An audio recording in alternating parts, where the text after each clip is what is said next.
वचन कहता है कि जो धर्मी होता है और आत्मिक होता है वो बुरे समाचार से डरता नहीं है। धर्मी कभी भी फ्यूचर के बारे में चिंतित नहीं रहता, उसे पता है। परमेश्वर कहता है मैं पहला और आखिरी हूँ। उसने रेस शुरू भी की है और वो रेस के आखिर में भी है। वो कह रहा है मैं आखिर में पहुंच गया हूँ, बेटा तू आजा, बेटी आजा, कोई प्रॉब्लम नहीं होगी, आजा तू मेरे तेरे साथ।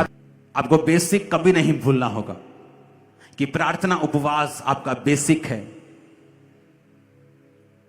इसलिए जब आप प्रार्थना करने के लिए बैठते हैं, इमेजिन करो शैतान कितने तरह के अटैक आपकी लाइफ पर करने की कोशिश करता है। आपको काम याद आ जाएंगे, आपको सडनली किसी की कही हुई बात याद आ जाएगी, कोई नेगेटिव चीज आपके दिमाग में आ जाएगी, कोई व्यभिचार की बात आपके दिमाग में आ जाएगी। जैसे ही आप प्रार्थना करने के लिए बैठेंगे, फोन पे आपको आपका आत्मिक काम याद आ जाएगा, क्योंकि शैतान आप कुछ भी कर ले लेकिन आपको प्रार्थना करने वो देना नहीं चाहता है। उसे मालूम है कि अगर वो प्रार्थना करेगा वो बलपूर्वक परमेश्वर के राज्य में प्रवेश करेगा। इसलिए वो आपकी प्रेयर लाइफ पर हमेशा अटैक करने की कोशिश करता है, क्योंकि जैसे ही आप प्रेयर करते हैं हेवन में कुछ होता है। उस समय चाहे आपको नजर ना आए लेकिन हेवनली रियल्म में बड़ी चीजें होती हैं जिन्हें आप इन नंगी आंखों से नहीं समझ सकते हैं। बाइबल कहती है दानियेल ने सोचा कि मैं प्रार्थना करूंगा, और बाइबल कहती है फास्टिंग के साथ वो प्रार्थना करने के लिए बैठा, और जब प्रार्थना करने के लिए बैठा तो परमेश्वर ने दूत को पहले दिन ही भेज दिया उसके जवाब के साथ। लेकिन वचन कहता है जब दूत उसको मिला 21वें दिन तो उसने कहा मैं जब तू पहले दिन ही मन लगाकर प्रार्थना करने के लिए बैठा था तो मैं प्रार्थना का उत्तर लेके निकल आया, लेकिन रास्ते में शैतान मुझको रोके रहा। कहता फिर मिकाएल स्वर्गदूत आया और उसने उस शैतान से लड़ाई की। अब मैं जब तेरे से चला जाऊंगा वापिस तो मैं उस शैतान से फिर लड़ूंगा। अगर आप हिस्ट्री की बुक्स को पढ़ें तो बाइबल कहती है, हिस्ट्री की बुक्स कहती हैं बाइबल के उस वचन के बाद वहां की जो गवर्नमेंट थी वो बदल गई थी, राजा चेंज हो गया था। आत्मा में कुछ हुआ, ऊपर हुआ, लेकिन धरती पे उसका रिजल्ट कुछ महीनों के बाद आया। कई बार आप नहीं समझते, नहीं जान पाते कि परमेश्वर क्या कर रहा है, लेकिन जब आप प्रार्थना में होते हैं, गैर भाषा की प्रार्थना करते हैं तो आपको यह मालूम नहीं होता आप क्या कर रहे हैं, लेकिन आपको बाद में मालूम होता है कि परमेश्वर ने किस तरह से आपके रास्तों को खोला है। कोई बंदा बैठकर इस समय आपके खिलाफ योजनाएं बना रहा है, आप उसे जानते भी नहीं, आपने उसे देखा भी नहीं, उसने कभी आपसे वो मिला नहीं, लेकिन फिर भी वो आपके खिलाफ योजनाएं बना रहा है। कौन उन योजनाओं को नाश करेगा? आपकी प्रार्थनाएं उन योजनाओं को नाश करेगी। नाश ही नहीं करेंगी बल्कि शर्मिंदा करेगी, गड्ढे में डाल देगी उन सब योजनाओं को। मैं आपको बता रहा हूं जब आप प्रार्थना करेंगे। एक दिन एक बंदा रात को बेचैन होकर उठा, और जब बेचैन होकर उठा तो पवित्र आत्मा ने कहा गैर भाषा में प्रार्थना करो। वो गैर भाषा में प्रार्थना करता गया कितनी देर बेचैनी खत्म नहीं हुई।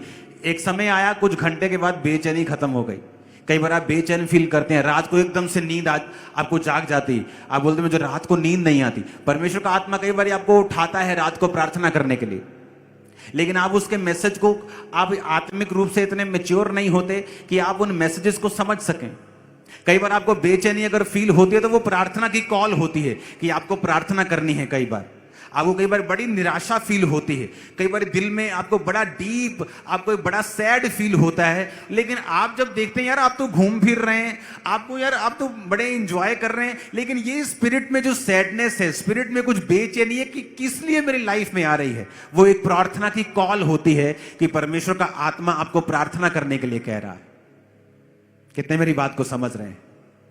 उस बंदे ने प्रार्थना की, तब व्हाट्सएप नहीं होते थे, फोन नहीं होते थे, कुछ नहीं होता था।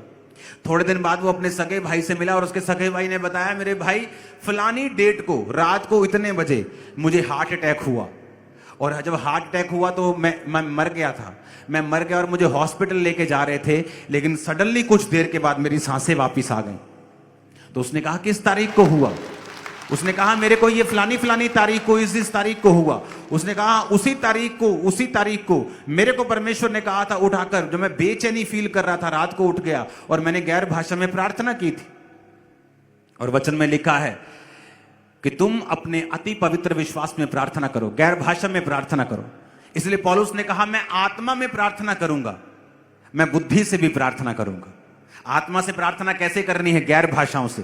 बुद्धि से कैसे करनी है? जो मुझे चाहिए, परमेश्वर ये वाले रास्ते को साफ कर, परमेश्वर ये वाले रास्ते को साफ कर, परमेश्वर मेरे भाई को बचा, मेरी फलानी बहन को बचा। बुद्धि से प्रार्थना। आत्मा से प्रार्थना कैसे करनी है? गैर भाषा से प्रार्थना, क्योंकि बाइबल कहती है आप नहीं जानते आने वाले समय में क्या होगा, आप नहीं जानते प्रार्थना किस रीति से करनी चाहिए। वो आपको तरीके के बारे में बात नहीं कर रहा कि किस रीति से करनी चाहिए, कि पहले मैं ऐसे हाथ उठाऊं, ऐसे घुटने लगाऊं, वो उस रीति की बात नहीं कर रहा। क्योंकि प्रार्थना, आत्मा ये कह रहा है कि तुम्हें नहीं पता फ्यूचर में क्या होगा, कौन तुम्हारा दुश्मन है, कौन तुम्हारे लिए क्या सोच रहा है, कब फ्यूचर में तुम्हारे साथ क्या होगा।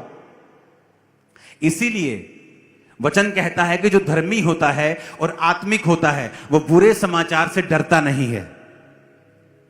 धर्मी कभी भी फ्यूचर के बारे में चिंतित नहीं रहता, उसे पता है परमेश्वर कहता है मैं पहला और आखिरी हूं। उसने रेस शुरू भी की है और वो रेस के आखिर में भी है। वो कह रहा है मैं आखिर में पहुंच गया हूं, बेटा तू आजा, बेटी आजा, कोई प्रॉब्लम नहीं होगी तुझे, आजा, तू मेरे तेरे साथ हूं। आप मेरी बात समझ रहे कि नहीं?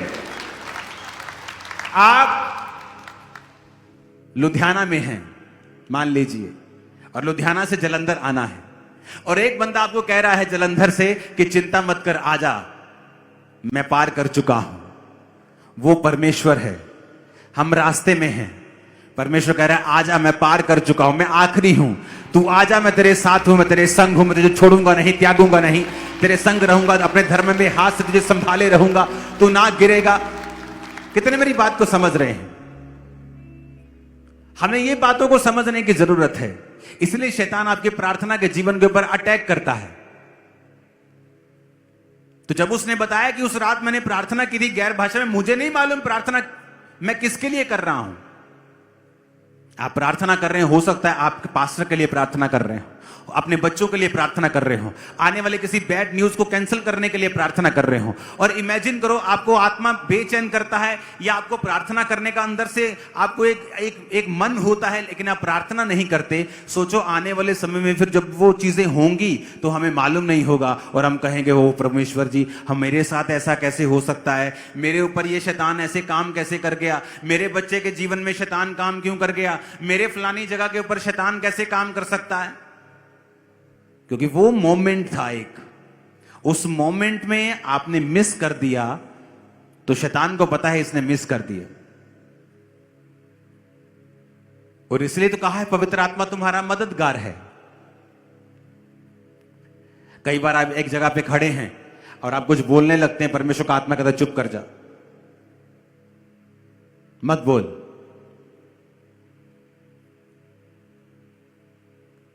कई बार मैं कई जगहों पे जा रहा होता हूं तो परमेश्वर का आत्मा कह रहा है नहीं बोलना है, और कई बार परमेश्वर का आत्मा कहता है बोल।